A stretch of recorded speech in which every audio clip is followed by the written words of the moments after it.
Hello everyone, good morning. সিসাস ডায়েরির নতুন একটি ব্লগে আপনাদের স্বাগত জানাই। শুভ সকাল। কেমন আছেন সকলে? আশা করি ভালো আছেন, সুস্থ আছেন।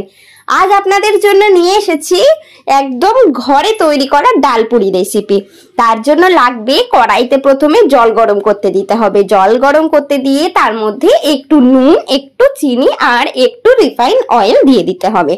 তারপরে দেখুন একটা ঠিক এরাম কাপের 1 কাপ পরিমাণের সুজি আস্তে আস্তে জলের মধ্যে দিয়ে নাড়াচাড়া করে নিতে হবে। দেখুন নাড়াচাড়া করতে করতে তারপরে যতটা পরিমাণ ময়দার দরকার, মানে এটা তো যার বাড়িতে যতজন আছে যতটা করা হবে সেই রকম পরিমাণ ময়দাটাও আস্তে আস্তে দিয়ে হাতা দিয়ে নাড়াতে হবে। নাড়াতে নাড়াতে দেখুন এবার হাতে ভালো করে ডোটা তৈরি করে নিতে হবে।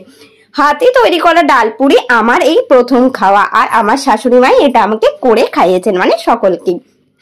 এবার হচ্ছে ডালপুরির যে পুরটা সেইটা তৈরি করার পালা। এর মধ্যে দেয়া হয়েছে বেশ খানিকটা ছোলার ডাল। বেশ অনেকক্ষণ ভিজিয়ে রাখার পরে এর মধ্যে ছোলার ডাল, আদা, কাঁচা লঙ্কাটা মিহি পেস্ট করে নেওয়া হয়েছে। এইবার কড়াইয়ের মধ্যে বেশ খানিকটা রিফাইন অয়েল দিয়ে যে মিহি পেস্টটা ছিল সেই পেস্টটা এবার দিয়ে ভালো করে নাড়িয়ে চাড়িয়ে একটা পুর তৈরি করে নিতে হবে। দেখুন এটা দেওয়ার পরে এর মধ্যে নুন, খানিকটা হলুদ আর দেওয়া হয়েছিল বেশ খানিকটা জিরে গুঁড়ো। ব্যাস এখানটায় আর কিছু পড়বে না পুরটাই। এবার নাড়াতে নাড়াতে একদম একটা ঝুরঝুরে ব্যাপার নিয়ে আসতে হবে, মানে যেরকম পুর হয় পুরটা তো ভরতে হবে ময়দার মধ্যে।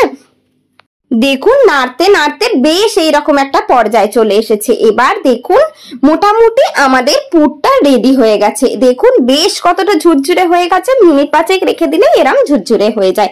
এবার সোজা চলে গেলাম ওই ময়দার গুলির মধ্যে পুর ভরায়। ময়দার গুলিটা তো রেডি করে রাখা হয়ে গিয়েছিল আগে থেকে।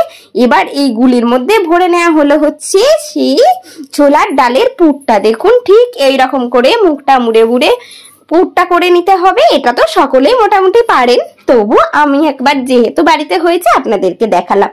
এই দেখুন এরাম করে করে লেচিগুলো সব তৈরি করে নেওয়া হয়েছিল। এবার হচ্ছে সুন্দর করে বেলার পালা। খেতে খুব ভালো হয়েছিল। আপনারা যদি কোনোদিন নাও খেয়ে থাকেন একবার বাড়িতে করে খেয়ে দেখবেন। আর এটার সাথে মা করেছিল একটা তেল ছাড়া একটা দারুণ চিকেন। সেই রেসিপিটা আপনাদের সাথে আমি আবার পরের ভিডিওয়ে শেয়ার করব। দেখুন সুন্দর করে বেলা হয়ে গিয়েছে। এবার হচ্ছে গরম গরম ভাজার পালা। কি সুন্দর ফুলেছে দেখুন। এই হয়ে গেল আমাদের গরম গরম ডালপুরি। আপনাদের কেমন লাগলো এই রেসিপি অবশ্যই কমেন্ট করে জানাবেন, ঠিক আছে? আজকের ভিডিওটা এই পর্যন্তই রইল। সকলে ভালো থাকবেন, সুস্থ থাকবেন।